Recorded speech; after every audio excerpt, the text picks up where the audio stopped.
Hallelujah, hallelujah, hallelujah,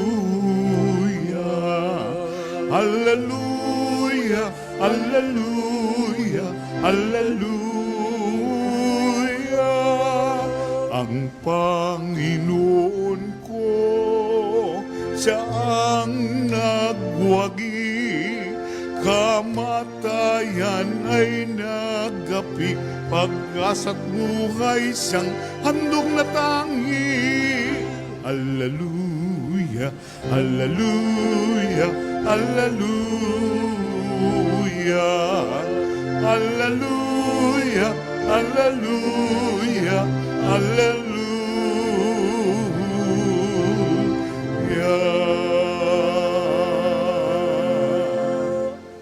Sa ngalan ng Ama at ng Anak at ng Espiritu Santo. Amen.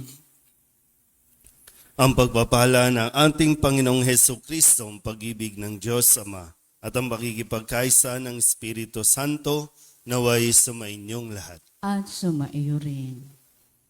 Mga kapatid, tinipon tayo bilang mga kaanib na angkan ng Diyos, kaya dumulog tayo sa maawaing Panginoong nagpapatawad ng lubos. Sinugong tagapagpagaling sa mga nagsisisi, Panginoon, kaawaan mo kami. Panginoon, kaawaan mo kami. Dumating na tagapag-anyayang mga makasalanay magsisi, Kristo, kaawaan mo kami. Kristo, kaawaan mo kami. Nakaluklok ka sa kanan ng Diyos Ama para ipamagitan kami. Panginoon, kaawaan mo kami. Panginoon, kaawaan mo kami. Kaawaan tayo ng makapangyarihang Diyos, patawarin tayo sa ating mga kasalanan at patnubayan tayo sa buhay na walang hanggan. Amen.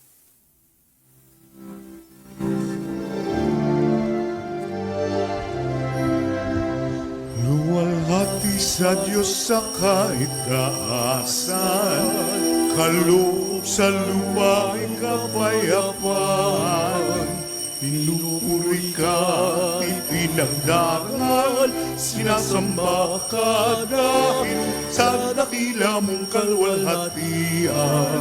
Panginoon naming Diyos sa ng langit, amang makapangyarihan, Panginoong Jesucristo, ang anak ng Diyos, Kordero ng Ama. Ikaw nag-aalis mga kasalanan ng sanlibutan. Tanggapin mo ang aming kahilingan. Ikaw na naluluklok sa kanang Ama. Maawa ka sa amin. Ikaw lamang ang banal, Panginoong Jesucristo, kasama ng Espiritu, sa luwalhati ng Ama. Amen, amen, amen, amen.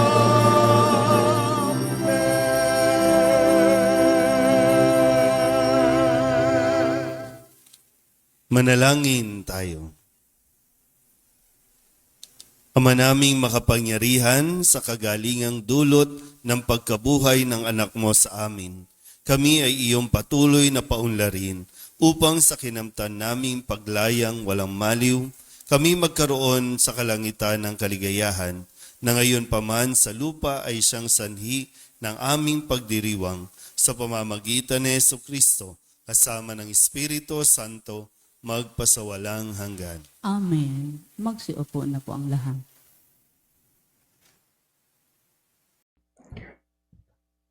Pagbasa mula sa mga gawa ng mga apostol.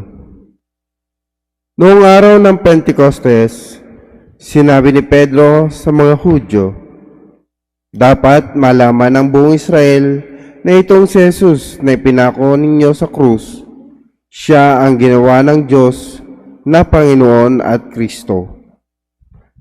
Nabagabag ang kanilang kalooban nang marinig ito, at tinanong nila si Pedro at ang mga apostol, mga kapatid, ano ang gagawin namin? Sumagot si Pedro, pagsisihan ninyo talikdan ang inyong mga kasalanan at magpabinyag kayo sa pangalan ni Hesukristo upang kayo'y patawarin at ipagkaloob sa inyo ang Espiritu Santo, sapagkat ang pangako'y para sa inyo at sa inyong mga anak at sa lahat ng nasa malayo. Sa bawat tatawagin ng Panginoong Diyos, marami pa siyang inilahad upang patunayan ang kanyang sinabi at nananawagan siya sa kanila. Lumayo kayo sa masamang lahing ito upang kayo'y maligtas. Kaya't ang mga naniwala sa kanyang sinabi ay nagpabinyag at nadagdag sa kanila ang may 3,000 tao ng araw na iyon. Ang salita ng Diyos. Salamat sa Diyos. Ang tugon po sa bawat saknong ng salmo, awat pag-ibig ng Diyos sa sangkalupa ay lubos. Ulitin po natin. Awat pag-ibig ng Diyos sa sangkalupa ay lubos. Panginooy tapat sa kaniyang salita at maaasahan ang kaniyang ginawa. Minamahal niya ang gawang matapat, ang pag-ibig niya sa mundo'y laganap. Awat pag-ibig ng Diyos sa sangkalupa ay lubos. Ang may takot sa Diyos ay nagtitiwala, sa kaniyang pag-ibig ay kinakalinga. Hindi babayaang sila ay mamatay, kahit magtagutom sila'y binubuhay. Awat pag-ibig ng Diyos sa sangkalupa ay lubos. Ang ating pag-asa'y nasa Panginoon. Siya ang sanggalang natin at katulong. Ipagkaloob mo na aming makamit. O poon ang iyong wagas na pag-ibig. Yamang ang pag-asa'y sa'yo nasasalig. Awat pag-ibig ng Diyos sa sangkalupa ay lubos. Alleluia, alleluia, alleluia, alleluia, alleluia, alleluia, alleluia, alleluia, alleluia. Araw ngayong gawa ng Diyos, magdiwang tayo ng lubos, purihin ang manunubos. Alleluia, alleluia, alleluia, alleluia, alleluia. Alleluia, alleluia, alleluia, alleluia. Sumainyo ang Panginoon. At sumaiyo rin. Ang mabuting balita ng Panginoon ayon kay San Juan. Papuri sa iyo, Panginoon. Noong panahong iyon, si Maria'y nakatayong umiiyak sa labas ng libingan. Yumuko siya at tumingin sa loob. May nakita siyang dalawang anghel na nakaupo sa pinaglagyan ng bangkay ni Jesus. Ang isa'y sa gawing ulunan at ang isa na may sa paanan. Tinanong nila si Maria, "Ale, bakit kayo umiiyak?" Sumagot siya, "Kinuha po nila ang aking Panginoon at hindi ko alam kung saan dinala." Lumingon siya pagkasabi nito at nakita niya si Jesus na nakatayo roon. Ngunit hindi niya nakilalang si Jesus iyon. Tinanong siya ni Jesus, "Bakit ka umiiyak? Sino ang hinahanap mo?" Akala ni Maria siya ang tagapag-alaga ng halamanan, kaya't sinabi niya, "Ginoo, kung kayo po ang kumuha sa kanya, Ituro ninyo sa akin kung saan ninyo dinala at kukunin ko. Maria, ani ni Jesus. Humarap siya at kanyang sinabi, Rabboni, ibig sabihi guro. Huwag mo akong hawakan sapagkat hindi pa ako nakapupunta sa Ama, wika ni Jesus. Sa halip, pumunta ka sa aking mga kapatid at sabihin mong aakyat ako sa aking Ama at inyong Ama, sa aking Diyos at inyong Diyos. Kaya't si Maria Magdalena ay pumunta sa mga alagad at sinabi, Nakita ko ang Panginoon, at tuloy sinabi sa kanila ang bilin ni Jesus. Ang mabuting balita ng Panginoon. Pinupuri ka namin, Panginoong Heso Kristo. Isang mapagpalang umaga po sa inyong lahat. Happy Easter po. Ngayon ay Martes sa 8 araw na pagdiriwang ng Pasko ng Pagkabuhay.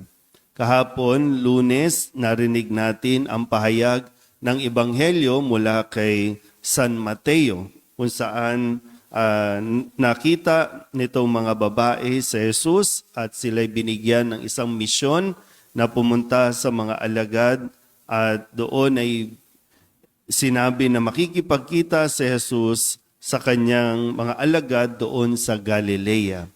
Ngayon naman, ang narinig nating kwento o pahayag na mabuting balita ay mula kay San Juan. Dito ay parang mas madrama,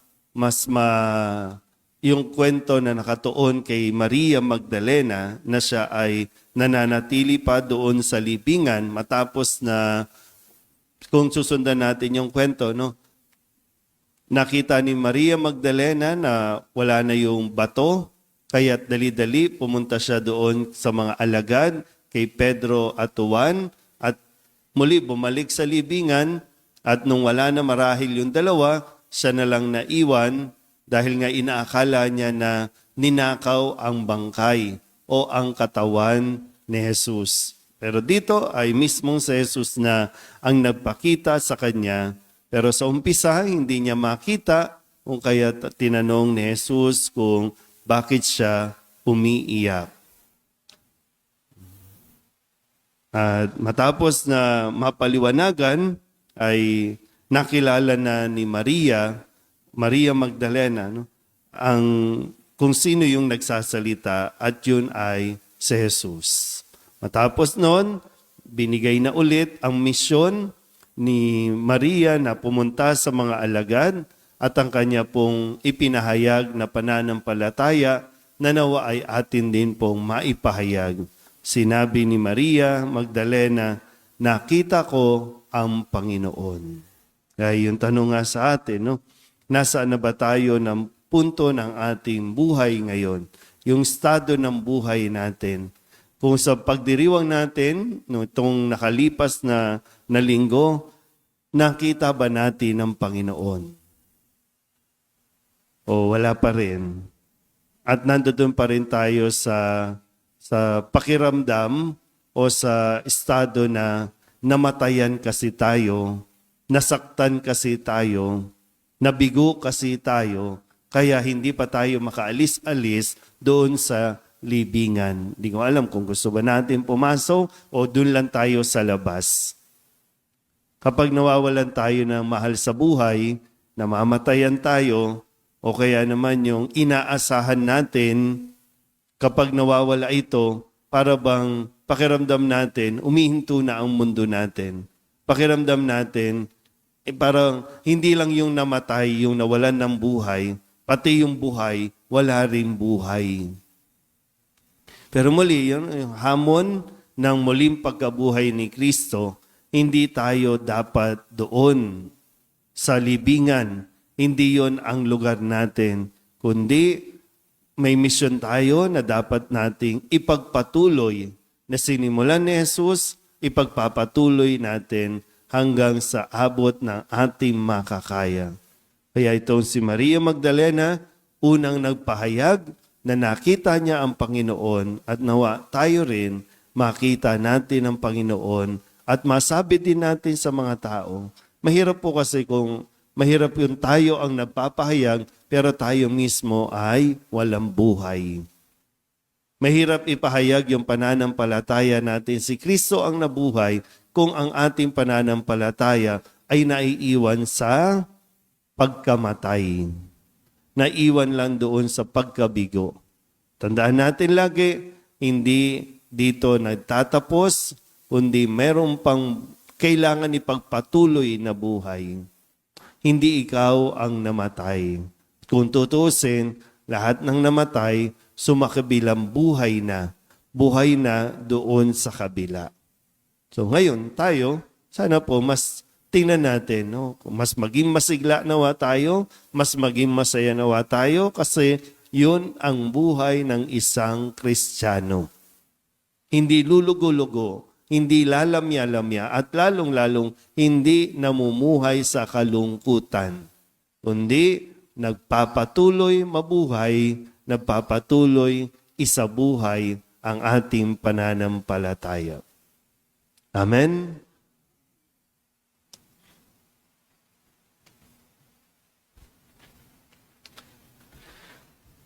Sa pamamagitan ng Ebanghelyo, nagpapahayag sa atin si Kristo sa kanyang mga makapangyarihang salitang walang hanggan at mga gawang makapagpapagaling. Sa pamamagitan niya, buong pagtitiwala tayong manalangin at ang ating itutugon, Panginoon, dinggin mo ang aming panalangin. Panginoon, dinggin mo ang aming panalangin.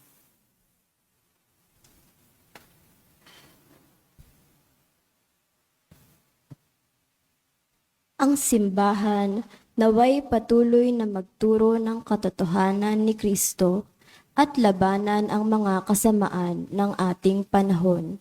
Manalangin tayo sa Panginoon. Panginoon, dinggin mo ang aming panalangin.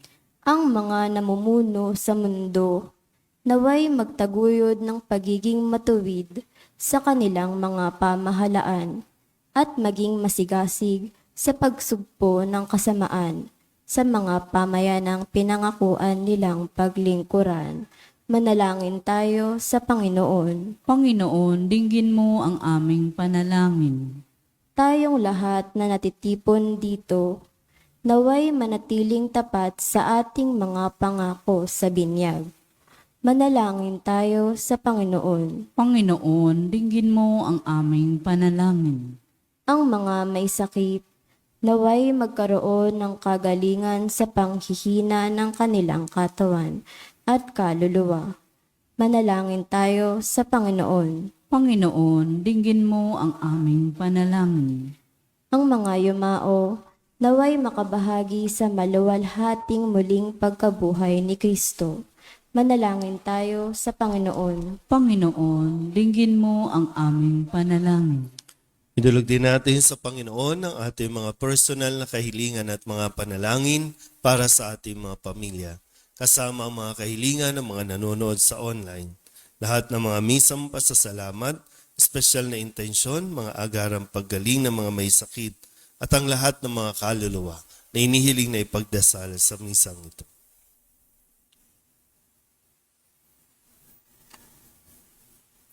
Ang lahat ng ito inihiling namin sa ngalan ni Kristo, aming Panginoon. Amen.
ng Diyos Amang makapangyarihan. Tanggapin nawa ng Panginoon itong paghahain sa iyong mga kamay, sa kapurihan niya at karangalan sa ating kapakinabangan, at sa buong sambayanan niyang banal. Ama naming lumikha, tanggapin mo at kalugdan ng mga alay ng iyong angkan upang sa tulong ng iyong paglingap at pagsubaybay, ang bigay mo sa aming puhunan ay hindi masayang, kundi tumubo pa ng mga kaloob mong walang katapusan sa pamamagitan ni Jesucristo, kasama ng Espiritu Santo, magpasawalang hanggan. Amen. Sumainyo ang Panginoon. At sumaiyo rin. Itaas sa Diyos ang inyong puso at diwa. Itinaas na namin sa Panginoon. Pasalamatan natin ang Panginoong ating Diyos. Marapat na siya ay pasalamatan. Ama naming makapangyarihan, tunay ngang marapat na ikaw ay aming pasalamatan, lalo ngayong ipinagdiriwang ang paghahain ng Mesiyas, ang maamong tupa na tumubos sa aming lahat. Ang iyong anak na minamahal ay naghain ng sarili niyang buhay. Siya ang tupang maamong umako sa kaparusahan upang mapatawad ang kasalanan ng sanlibutan. Sa pagkamatay niya sa banal na krus, ang kamatayan namin ay kanyang nilupig. Sa pagkabuhay niya bilang manunubos, pag-asa at pagkabuhay ay aming nakamit. Kaya kaysa ng mga anghel na nagsisiawin ng papuri sa iyo, na walang humpay sa kalangitan, kami nagbubunyi sa iyong kadakilaan.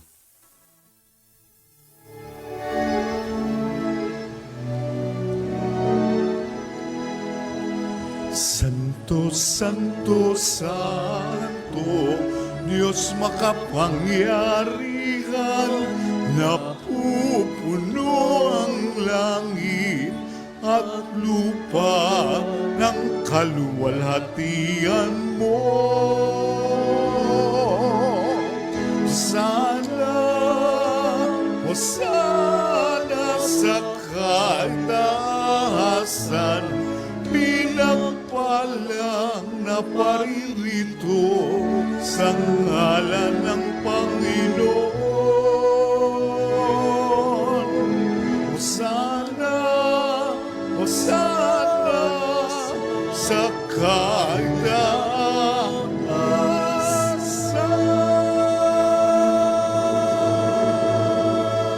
Magsilawad po ang lahat. Ama naming banal, ikaw ang bukal ng tanang kabanalan. Kaya't sa pamamagitan ng iyong Espiritu, gawin mong banal ang kaloob na ito upang para sa aming maging katawan at dugo ng aming Panginoong Hesu Kristo. Bago niya pinagtiis ang kusang loob na maging handog, hinawakan niya ang tinapay, pinasalamatan kaniya, binaghati-hati niya iyon, iniabot sa kanyang mga alagad at sinabi, tanggapin ninyong lahat ito at kanin, ito ang aking katawan na ihahandog para sa inyo.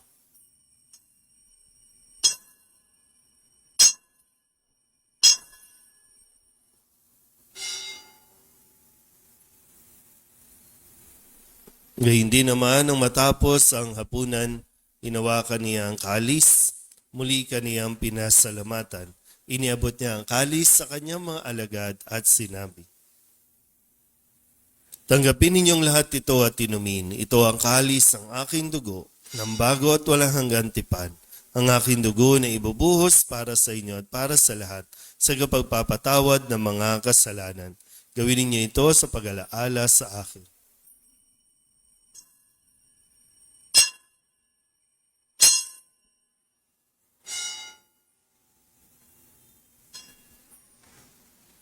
Ipagbunyi natin ang misteryo ng pananampalataya. Si Kristo'y namatay, si Kristo'y nabuhay, si Kristo'y babalik sa wakas ng panahon.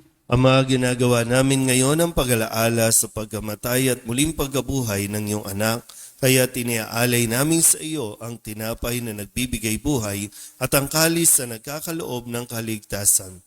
Kami napapasalamat dahil kami iyong minarapat na tumayo sa harap mo para maglingkod sa iyo. Isinasamo namin kami magsasalo-salo sa katawan at dugo ng Kristo ay mabuklod sa pagkakaisa sa pamamagitan ng Espiritu Santo. Ama, lingapin mo ang iyong simbahang laganap sa buong daigdig. Puspusin mo kami sa pag-ibig kaysa ni Francisco na aming Papa at ni Jose na aming Obispo at ng Tanang Kaparian. Alalahanin mo rin ang mga kapatid naming nahimlay na may pag-asang sila'y muling mabubuhay, gayon din ang lahat ng mga pumanaw. Kawaan mo sila at patuloyin sa iyong kaliwanagan. Kawaan mo at pagindapating kaming lahat na makasalo sa iyong buhay na walang wakas. Kaysa ng mahal na Birhen Maria na ina ng Diyos, ng kabiyak ng puso niyang si San Jose, kaysa ng mga apostol at ng lahat ng mga banal na namuhay dito sa daigdig ng kalugod-lugod sa iyo. May pagdiwang nawa namin ang papupuri sa ikararangal mo sa pamamagitan ng iyong anak na aming Panginoong Hesu Kristo. Sa pamamagitan ni Kristo, kasama niya sa Kanya, ang lahat ng parangal at papuri ay sa iyo, Diyos amang makapangyarihan, kasama ng Espiritu Santo, magpasawalang hanggan. Amen, amen, amen. Amen, hallelujah. Purihin ang Diyos, purihin ang Diyos. Amen, hallelujah. Amen, amen, amen. Amen,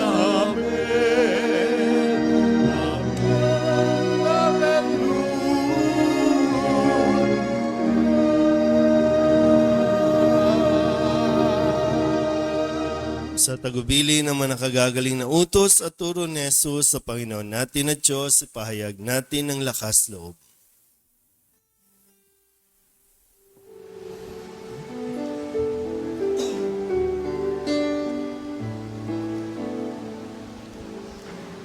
Ama namin, sumasalangit ka, sambahin ang ngalan mo, mapasa amin ang kaharian mo, sundin ang loob mo dito sa lupa para ng sa langit.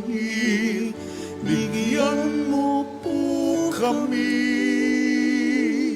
ngayon ng aming kakanin sa araw-araw at patawarin mo kami sa aming mga sala para ng pagpapatawad namin sa nagkakasala sa amin, at huwag mo kaming ipahintulot sa tukso, at tiyadya mo kami sa lahat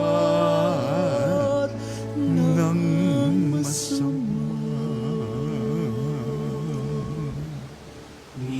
Miedya sa lahat ng masama, pagkalooban ng kapayapaan araw-araw, iligtas sa kasalanan at ilayo sa lahat ng kapahamakan.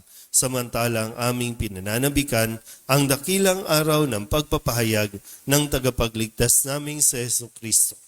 Sapagkat iyo ang kaharian at ang kapangyarihan at ang kapurihan magpakailanman. Amen. Panginoong Hesu Kristo, sinabi mo sa iyong mga apostol, kapayapaan ang iniiwan ko sa inyo, ang aking kapayapaan ang binibigay ko sa inyo. Tunghayan mo ang aming pananampalataya at huwag ang aming mga pagkakasala. Pagkalooban mo kami ng kapayapaan at pagkakaisa ayon sa iyong kalooban, kasama ng Espiritu Santo, magpasawalang hanggan. Amen. Ang kapayapaan ng Panginoon ay laging sumainyo. At sumaiyo rin. Mabigayin po tayo ng kapayapaan sa isa't isa.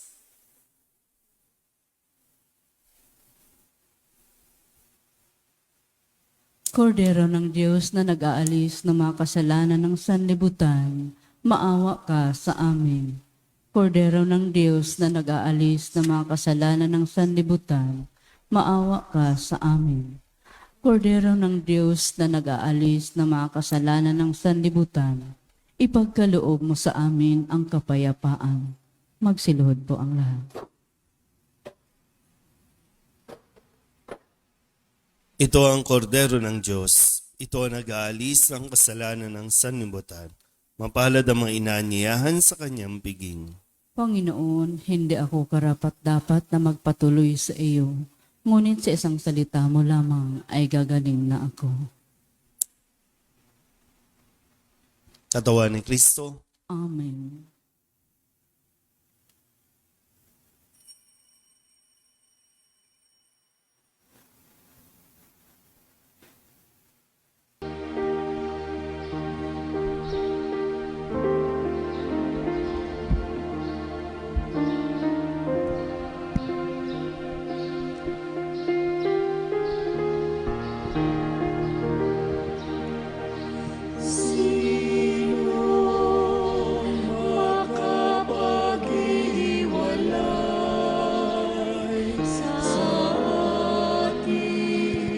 Sa pag-ibig ng Diyos,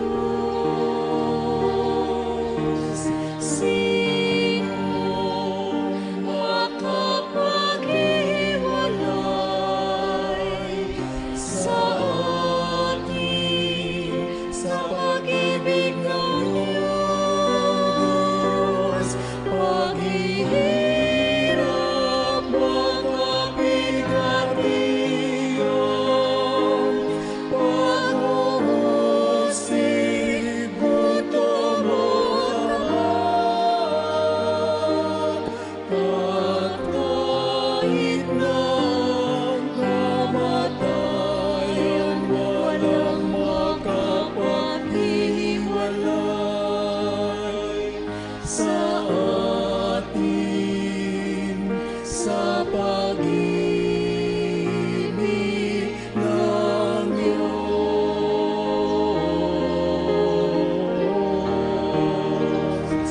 Gayon na lamang ang pag-ibig ng Diyos sa sanlibutan.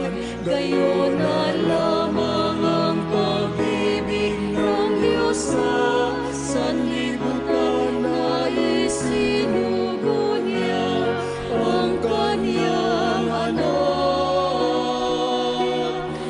At kung sino mang sa kanya'y sumampalataya, magkakamit ng buhay na walang hanggan, walang hanggan. Sino makapaghiwalay sa atin, sa pag-ibig ng Diyos?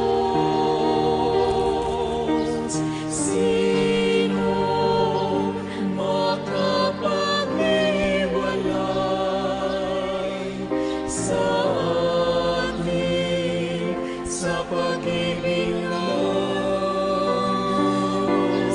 Paghihirap, pagkapigatian, pag-uusig, gutom o tamad,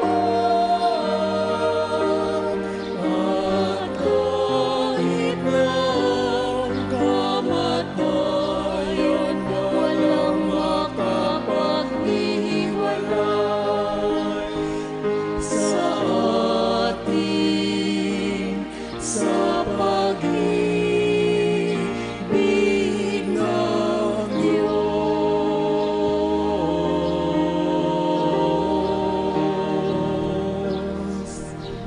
Manalangin tayo. Ama naming mapagmahal, pakinggan mo kami upang maging handa ang aming kalooban para pakinabangan ng ligayang walang katapusan na iyong inilaan sa mga niloob mong mabinyagan sa pamamagitan ni Jesucristo kasama ng Espiritu Santo magpasawalang hanggan. Amen. Sumainyo ang Panginoon. At sumaiyo rin. At pagpalain kayo ng makapangyarihang Diyos, Ama at Anak Espiritu Santo. Amen. Tapos ang banal na misa, humayo tayo sa kapayapaan ni Kristo. Salamat sa Diyos. Alleluia, alleluia.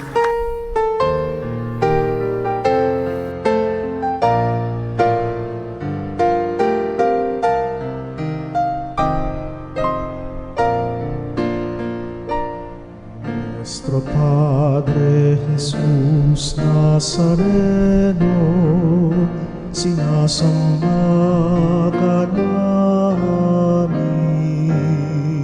pinipintuho ka namin, aral mo ang aming buhay at kaligtasan.